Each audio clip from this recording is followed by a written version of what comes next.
Hey folks, it's Janek Gwizdala. It's the Janek Gwizdala podcast. We are going to look into how to take the biggest sound on the road in the smallest physical package. I'm getting ready to do a bunch of different recording this year for myself primarily, and stuff that involves some really specific sounds, things that have been bouncing around my head for the longest time, things that are going to involve subtlety in terms of the effects at times, and things that are going to involve less so.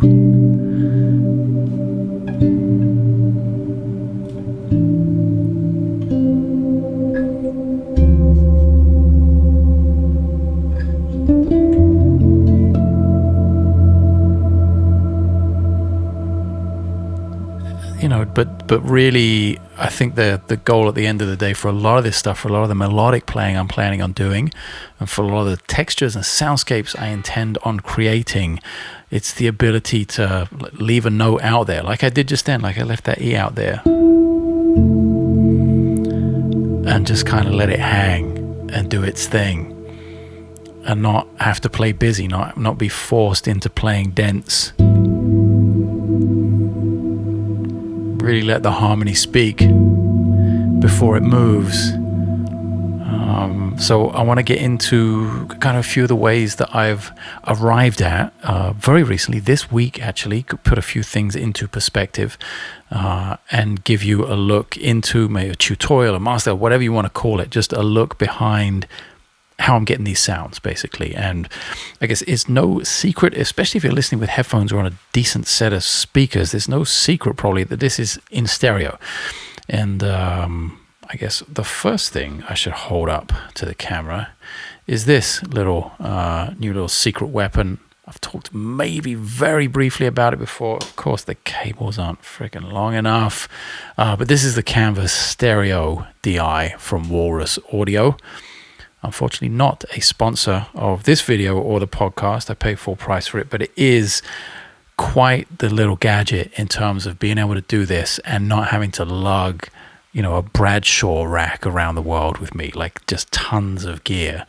And we're going to get into why I'm doing that and why I'm doing it with individual pedals and maybe not just with an HX Stomp, for instance, because yes, you can do a lot of this stuff with an HX Stomp, but there's a certain amount of, I think, nuance and sort of tactile musicality in terms of knob twisting and improvisation and manipulating the sounds in real time that perhaps gets lost with any digital unit that's not exclusive to Line 6. That's anything that's a multi-effects, where you have presets that you're kind of dialed into.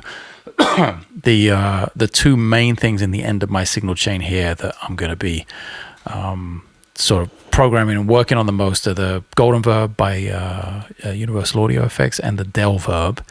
On the desk right now, I also have the HX1. I'm going to make a couple of examples of that a little bit later in the video. But to give you an idea of where I'm coming from and what I have used in the not too distant past, it's sitting all the way down there on the floor in the background, and it's just too heavy and in just total chaos because I've recently ripped it apart. But the big stereo board I built most recently last month, did some gigs, did a filming day with Scott Space Lessons, and played some gigs here in town and did a recording session with. That is all completely gutted and ripped apart because at the end of the day, once I actually took that to the studio a few times and to a couple of gigs, even in a car, it's local here, and I've got the luxury of time and a soft bag and no flight case and all that stuff. Even with all those parameters, I was like, man, there's no way. I wouldn't even use this in town without a tech.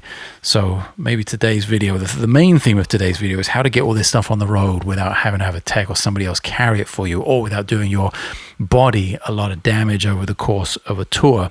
Now, the ones that are easier to show you, these smaller Vertex boards, this one that's seen several 100,000 miles of travel on the road. There's a lot of dual lock on here still. This is probably one of my most used small boards. This is the 17 by 10. This is from Vertex Effects, the 17 by 10. I'm not sure what it's called, but that is the 17 by 10 board. And you may have seen me, if you've watched the channel before, use that a lot. That has been my main touring board for so long. And of course, what was missing from it there is this riser, this hinged riser, which I've taken off that one because I really hope, and of course I'm going to have to test it out, and you can only really find out once you go and use it. I just bought this brand new one, Vertex. It's the 20 by 11 or 20 by 11.5, and the big one that I was talking about just now, the stereo one, I'll actually link the board build video in the description below if you want to check that out close up. But that one's 26 by 17. It's huge. So I'm hoping that the middle ground to do the things that I really want is this 20 by 11 with the smaller hinged riser from my old smaller board on top. Kind of leaves me an open patch on the end right there.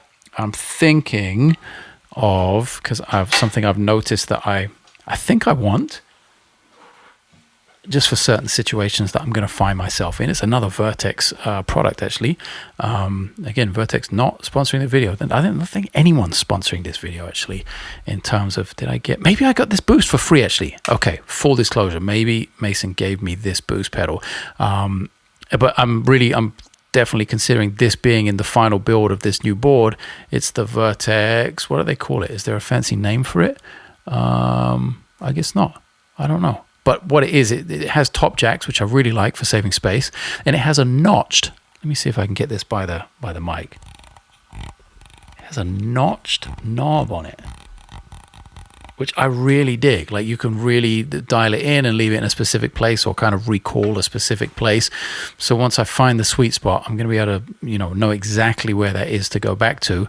And the fact that I have a passive instrument, and there's no preamp in it, there's no nothing, it's just completely passive. I kind of want something on the top of the board that maybe gives me a little bit of a boost when I need it, if I happen to find myself in a situation where I need it. And that's not necessarily going to be, oh yeah, okay, so I just need to punch and play louder and it's an aggressive loud band. We're actually talking about things that are for me, for my music, so I don't anticipate finding myself in that situation too often. The boost could well come from wanting to drive things further down the signal chain, wanting to change the way pedals later on in the chain work.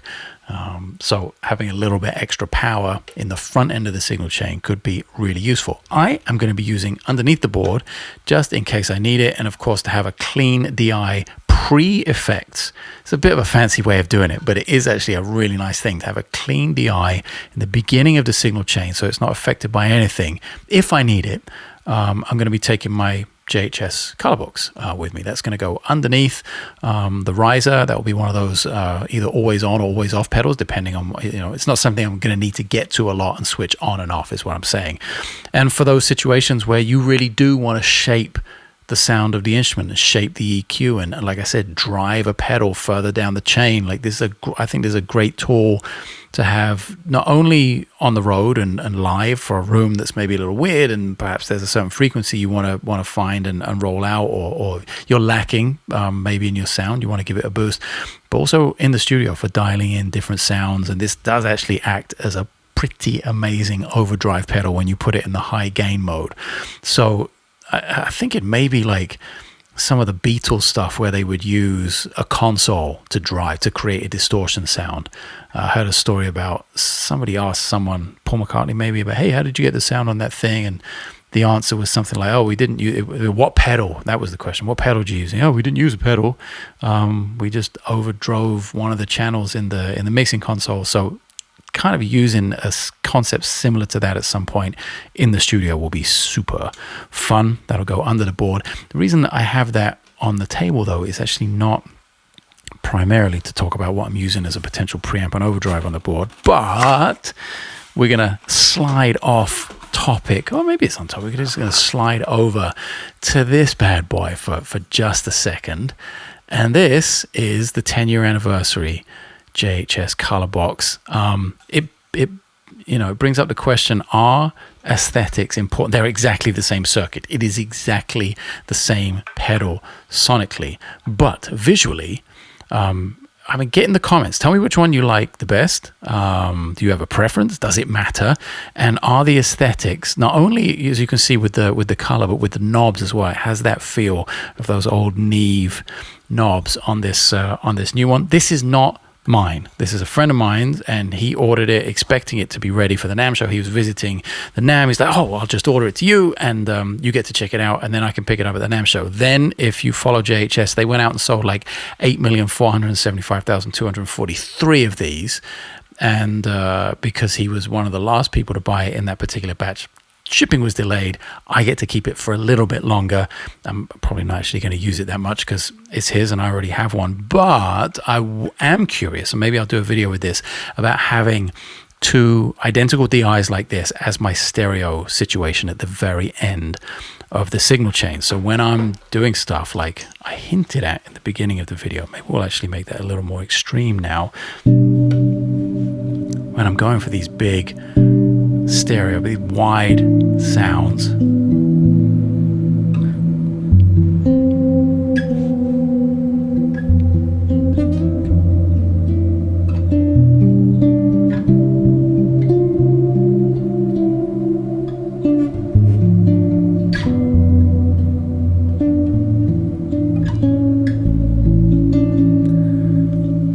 Got to have the big wide thing. I mean, so maybe in the studio there's an argument for that. If you want to have your own stuff, normally you just, at least I just sort of trust the gear in the studio, and they probably have some really nice pre's or something, and just plug into that for the stereo thing. But if you're going super baller, actually, the more I hold these, the first time I've taken this out of the box, I wanted to wait for the honest reaction of it on video here. The more I look at it and I hold it, I've kind of got to make a video on the channel about having this as a stereo DI setup for the end of your signal chain in the studio. Let's do that this week. Yeah, just interesting to see that and the aesthetic, and I do really dig those knobs. Obviously, it doesn't sound any different at all, but apparently it was super popular, and JHS did absolutely insane numbers on them. Other things, just quickly, if you are new to the channel, other things I've used in the past, I've talked about them a bunch. A pair of Teletronics DIs, just everything kind of matching at the end of the signal chain to get those huge stereo things converted the way you want and into the console.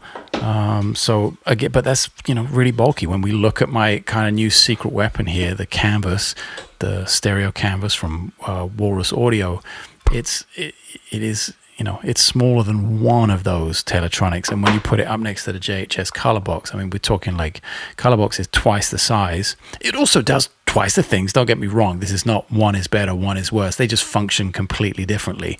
And the stereo canvas is just an amazing way to have a stereo out on your board. I should also say that this sums to mono. So for anyone out there who is used to playing with an amp on stage, I'm using in-ears to record this podcast right now, but I do not use in-ears on the road, on stage, especially playing jazz music or any kind of improvised creative situation like that, acoustic, where I need to really hear the thing in the room. I'm not a fan of using in-ears at all. I think you lose a lot of dynamics with that. So if you, like me, you want to monitor on stage, but you have a stereo rig, the thing I love about the canvas, it's the reason I got it, it's the reason that this really works for me, is that you can sum everything from stereo to mono and go 1/4 inch out into an amp. So whereas before I was, I really wanted stereo, and I was like, damn, I got to take 2 amps, 2 speaker cabinets.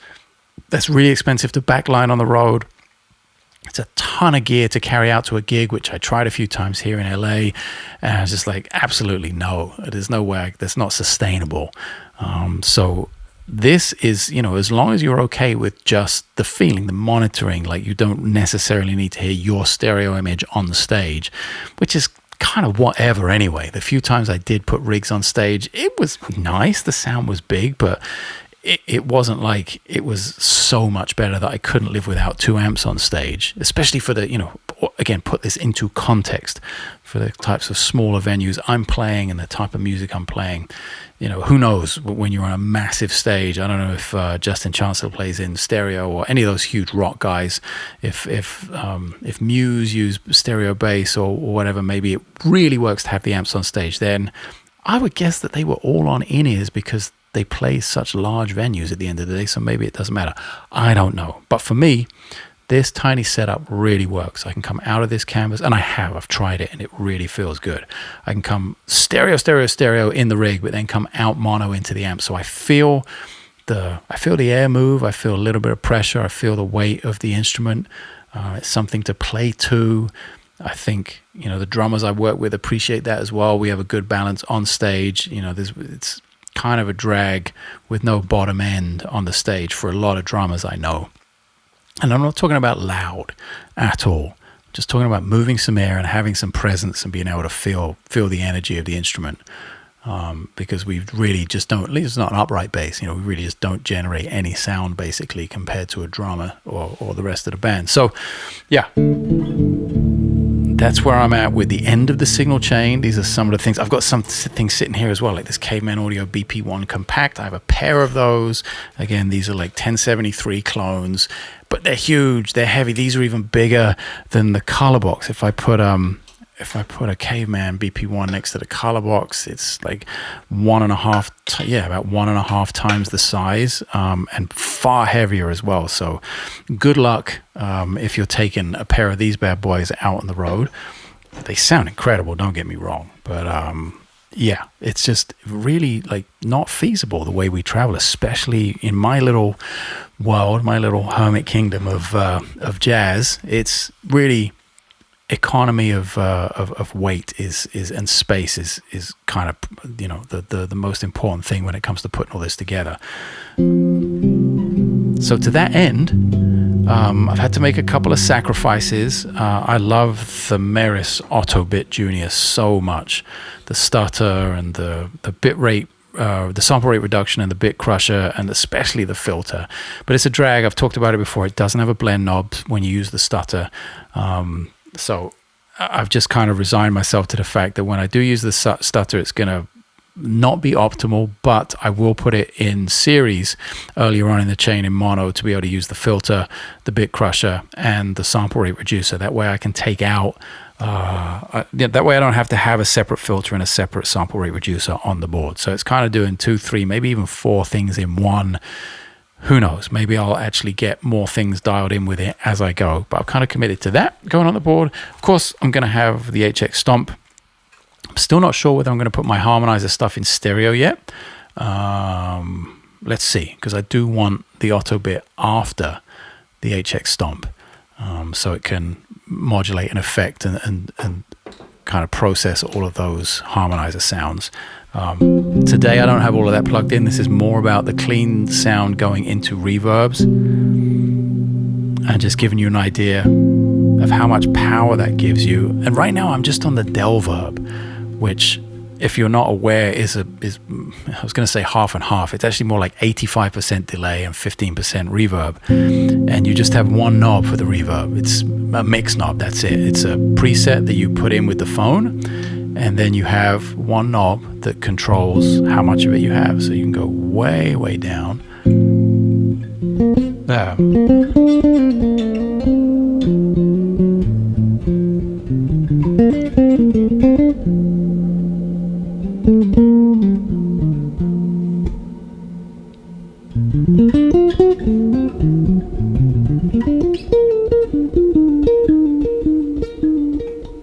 Sorry, I have not played today. It's a Saturday. I've been on dad duty all day. These are the first notes that I'm playing all day, so I'm still kind of feeling out where I'm at. And I kind of fall into warm-up sort of exercise style material right away, just to feel out what's going on. But this is kind of something I feel like I'm going to use the Delverb, have this one reverb, which I really like, this algorithm. I forget what it's called, but it's one of the basic ones in there, and just use that as my kind of solo sound.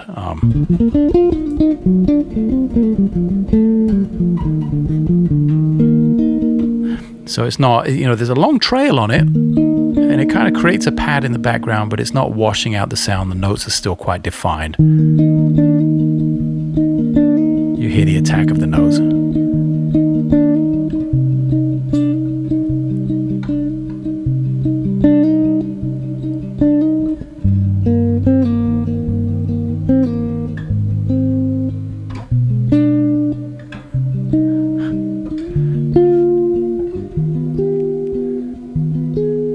Yeah.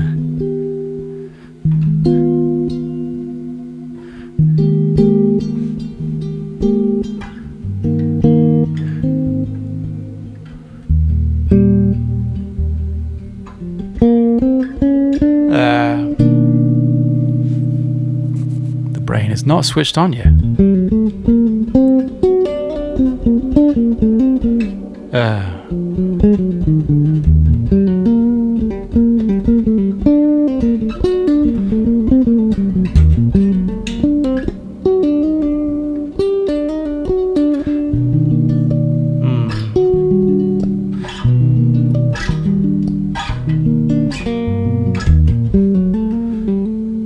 Yeah, you still get the attack of the note, the natural sound of the bass is happening. So I figure like up front, that's kind of going to be my go-to when I want a bit of space, but I don't want to lose the definition. And when I want to get kind of spaced out, we go to a whole other dimension here.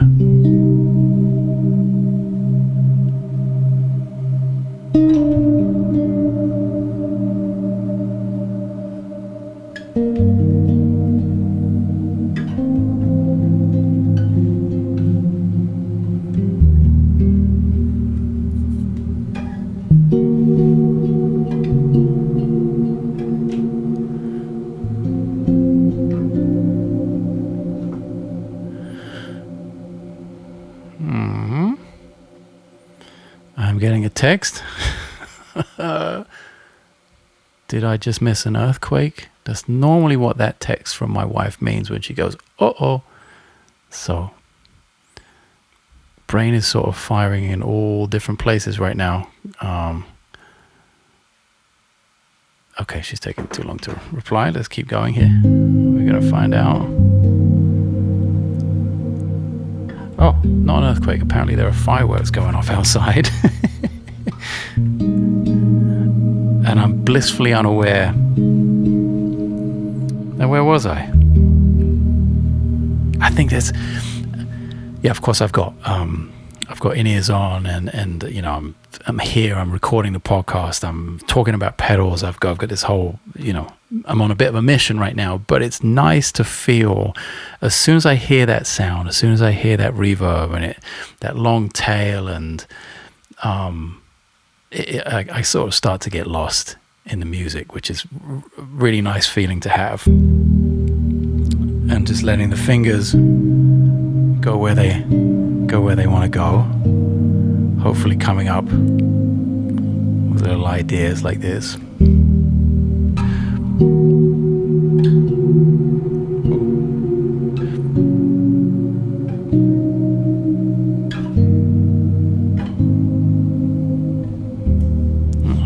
kind of wanted to go to A flat minor there instead.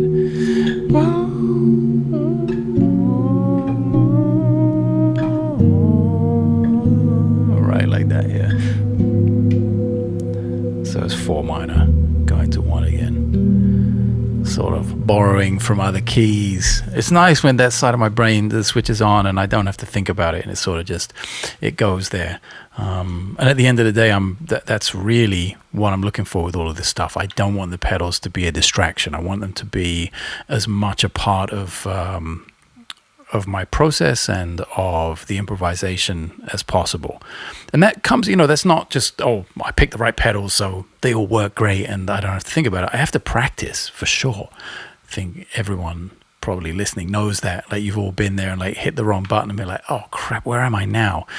It's like, oh my God, how do I get out of this and get back to where I need to be? And all that thing's still on. And why am I hearing tremble? Oh yeah, right, because I hit that button by mistake. We've all been there. So that thing of working on it to the point where it's second nature is hugely key as well. But it's the little subtle things, like in the HX1, for instance. Let's actually turn this off. Okay, my wife is still quite concerned about these fireworks. I'm saying, okay, I'm filming. I'm sorry, baby. Is it really that bad? Let's find out. Normally she comes down and says it if it's that bad, but So yeah, the retro reel is kind of a tape emulator thing in line 6. You just hear the warble right there, the wow, the flutter. Just gives it a little bit of saturation, a little bit of vibe. You hear that? And if I turn it off, that's without, and this is with. It's not really chorus, it's just this a little wobble, little warble, little warmth. Just a nice touch of modulation I really love there. And when you bury it in some reverb, all of those little warbles become accentuated a little more.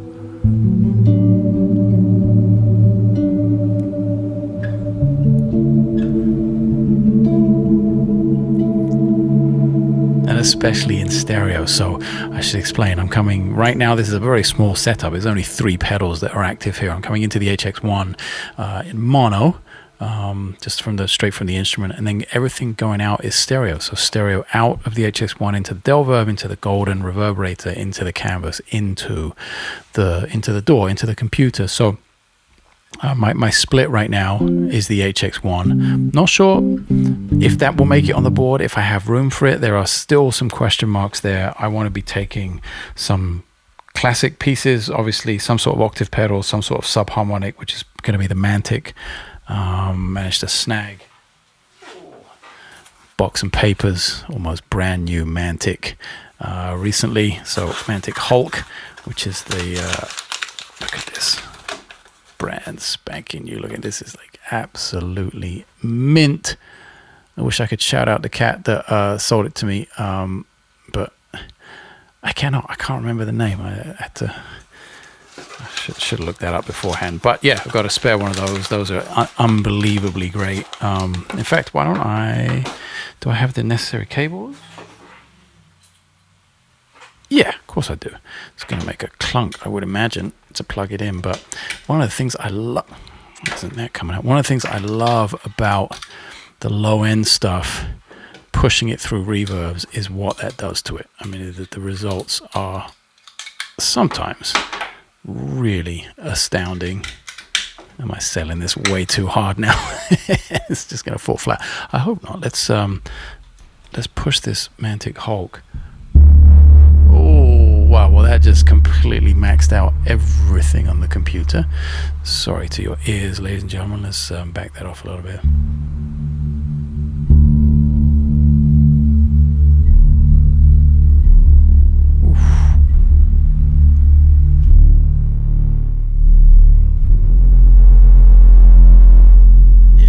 Maxing out, that's distorting a little bit, unfortunately.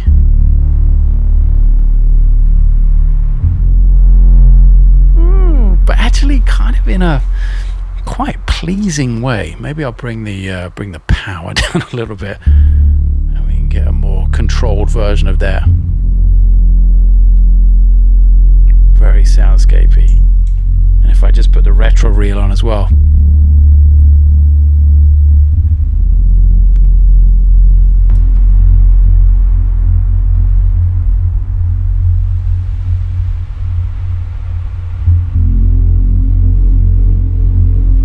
Haven't talked much about is the delay side of the Delverb, and if I'm being honest, that's probably the thing I've investigated the least out of all of this stuff. But that washing sound you hear is like the tape like that I'm turning up right now.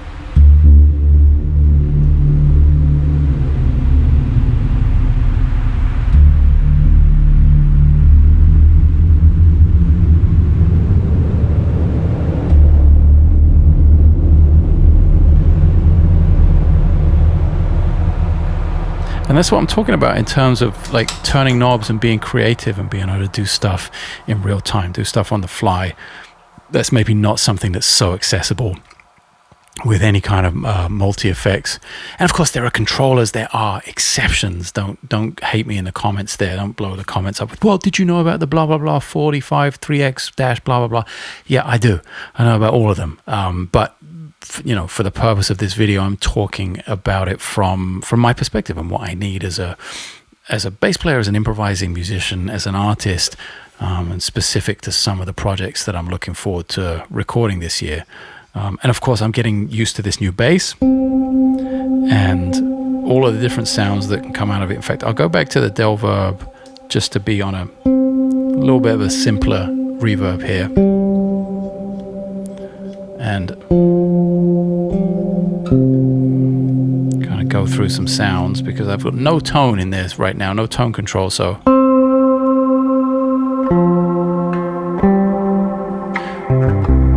it's a little extreme. And that's just back pickup only. Let's go with the front pickup. Kind of warmer.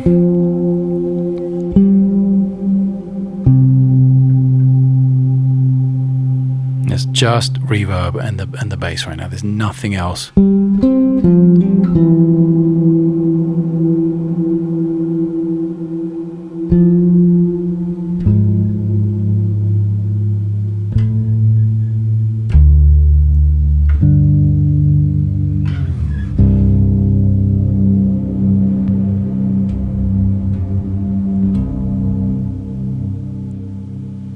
Yeah, very interesting to work out, how the sound of the instrument affects each element, like to solo it like that. How does it affect that reverb? How does it affect the delay? How does it affect the reverbs in the other pedal?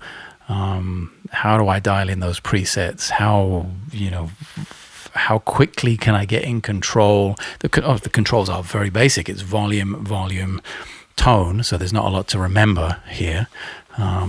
And probably, I think I've maybe said this once since I got the instrument. If Anders had his way, Anders Madison, who built the instrument, he probably would have just put one pickup in it, and that would have been the front one. And that is the one I've, to his credit, absolutely, he knows what's up with this instrument. That is the one I've been favoring more than anything, especially with my own music. When I get into, like I've been playing a little bit today, if I'm playing some.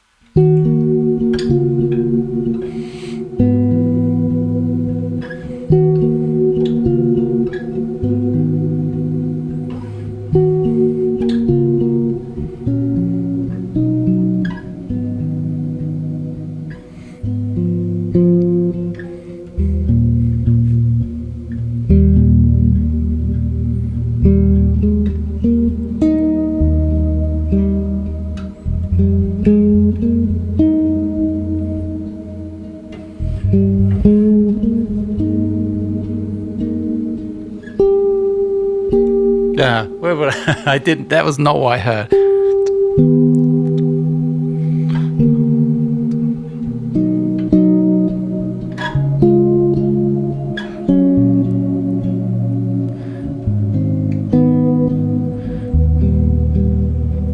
Yeah, it's really hard to make a video about this stuff when it feels to me that good, and when it feels that good and sounds that good, because I just want to get lost in it and go off for hours. And my poor wife, she's working nights tonight, and it's already late. It's 10:30 and she hasn't left yet. She's working all night. But when she does leave in about half an hour, and I've inevitably finished recording, I will probably be up for another hour or two past that, working with these sounds. Now I'm kind of getting towards the end of what I wanted to share with you, and there's something in the back of my mind that says, man, you chose something that you wanted to share and you haven't yet. What is it? I'm desperately looking around like, what did I put out here to say, yeah, gotta share that with everyone. Maybe that will just have to wait for another time. I would actually like to take the bass off and share, I guess, close-ups of all of these pedals with you. I wonder if it's not going to make a crack. That's awesome. One thing I really like, let's get into the weeds here, is the design on the canvas, on the stereo canvas. I think this is super badass. I think they did an amazing job with this. And the fact that, you've got the 1/4 inch outs, you've got the 1/4 inch in, and you've got the DI outs, and you've got these things down here as well. Sorry, I didn't explain this. There's a DI and a line isolator, three little three little switches here. So you've got a DI / line isolator selector, then you've got a pad, and you've got a ground lift. So it has some functions for sure. And then of course that summing button there, sum everything from stereo to mono and push it through into the amp on stage in mono. So, and look at the size of it. I mean, it's really just the size of a pretty standard, single pedal, and that does all of that. Like, that's your sound going to the house that's taking all of this insane width with it, all this stereo width. And I'll show you, I guess I'll take these apart a little bit and show you how I'm doing this in the back of the reverb and the delay pedals. Look at that little array of patch cables. Made all these bad boys myself, thanks to Mason Marangella, the rig doctor. Followed all of his videos for many years and learned how to solder and put all this stuff together. It's super compact, but that's how I'm doing it. That's how I'm running all of them stereo like that. They're pretty chunky. As I'm holding them here, they're not light. So I have been, preaching like, hey, minimalist, and trying, the smallest package for the biggest sound and all that kind of stuff. They're not the smallest package you could possibly get. But so far, they're kind of the best thing I've heard. They're the best sounding ones with the nicest kind of tactile controls on them as well. They're really smooth sweeping pots, non-latching switches. That's always a big thing for me. And there's something to be said for pedals that are built like tanks. You kind of have some confidence that they might last a little bit on the road. This stuff gets beat to crap on the road, as any of you have left the house with any piece of gear know. All this stuff, this Vertex Effects Boost, really solid pedal. The Mantic stuff, some of I don't know, I think the Line 6 stuff is tough. I can speak from experience because, it's a chunky metal chassis. It's maybe a knob gets knocked off or something. Like this Dark World, for instance, this Chase Bliss Dark World is such a drag that it got smashed to pieces here. This button is missing because I love the modulation in here on the dark side of this thing. I believe it's kind of like a Cooper Effects generation loss. So I'm thinking about getting the Chase Bliss generation loss Mark II as my modulation thingy, because that runs in stereo as well, and it can run down the business end of the pedal board here with all the stereo stuff at the end.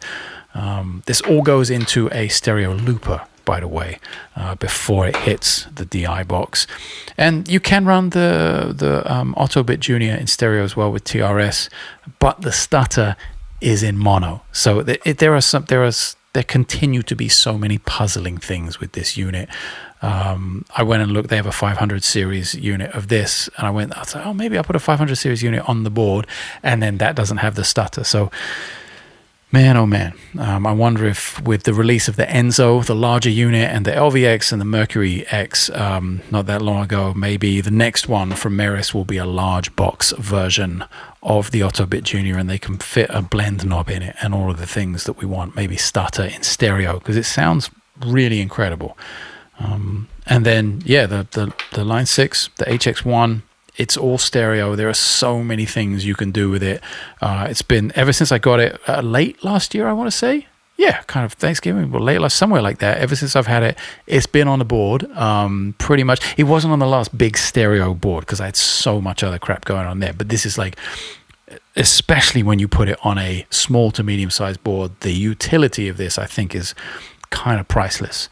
They're not paying me to say that, by the way. I reached out to them and asked for this. They did not just send this to me to make a video about it. I was like, hey, you know what? I think I actually want one of these to use it, and I will share my honest opinion with it. And if it had been crap, I would have told you. I have no problem doing that. But as a utility thing, I think is kind of cool. So often people ask me, hey, I'm just kind of getting into effects. I like a bunch of the things you're doing, or I like whatever they do. They name a musician. I like filters, or I like synth, or, they've got some idea of what they want to do, but they don't want to spend, $350 on a delay pedal and another $400 on a reverb and then $300 on a synth pedal. They want access to a bunch of stuff.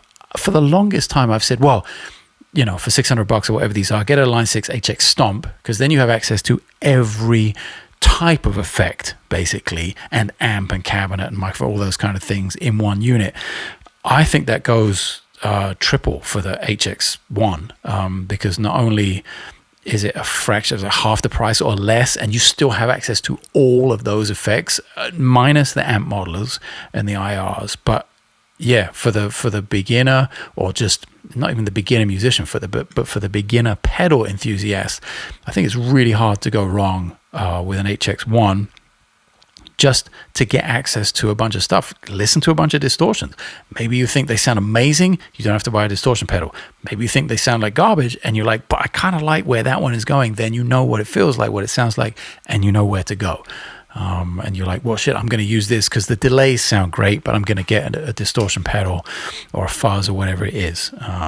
So this is like a nice little Swiss Army knife toolbox kind of thing for me, for someone, you might consider professional sometimes, and kind of knows a little bit about pedals. And yeah, I'm using it, absolutely. Or if you're a complete newcomer to the pedal world, that can be a really nice place to start. It also has a tuner, looper, a bunch of stuff, and it has MIDI as well. So you could, and an expression in. So there are a ton of things you can do with it. Yes, you can only play one effect at a time, but you can move around a bunch of effects all over the place. Use a MIDI controller. There's so many things you could do with this. So maybe that's what I wanted to share with you. I don't know. There are going to be, there'll be another build video, I'm sure, with this new medium board. It's where is it? I put it down here. Take a good look at it, because it will never look this clean ever again. This is brand new. This has never been touched. And because the old riser is a little smaller and it's not fitted specifically for this 20 by 11 board, I'm going to have to drill some more holes in here. I'm going to have to move around the cutouts in the back underneath. There are going to be a bunch of modifications made to it, but it is a beautiful, flat, low profile. It's got stoppers on the bottom. Love those. Doesn't move around. It's solid, but still lightweight for my money for this category. There are some of those boards out there that are just insane. They're this size and they weigh 3 times as much. I guess the next thing will be, which Pelican case is this going in? Because I definitely don't have one for that. I have one for the old 17 by 10 that I've humped around the world, like I said, hundreds of thousands of miles before. So this is all new. And because touring is starting again for me very soon, beginning of April, it's like, what are we, about a month away, month and change. This is like not on the back burner anymore. This is important. I need this to be ready, because touring is going to start, and then that bleeds into more touring and clinics and all kinds of stuff, and into my own projects for my own music. So yeah, I think that's it. Appreciate you cats sticking around. Put a what do we have in the emoji department? I always say to the fans who stick around this long, get in, don't do that. Get into the emojis, and I don't know. Let's, I had pizza yesterday. I'd just seen the pizza slice. Put a pizza slice emoji in your comment below if you made it this far. I really appreciate you spending some of your insanely precious time with me, and to thank you for that. If you put the pizza slice in, leave a comment. I'll definitely read it, and if there's a question in there, I will do my best to answer it as soon as I possibly can. Appreciate you cats taking the time, hanging out with me, talking about some pedals, learning about bass. See you all soon.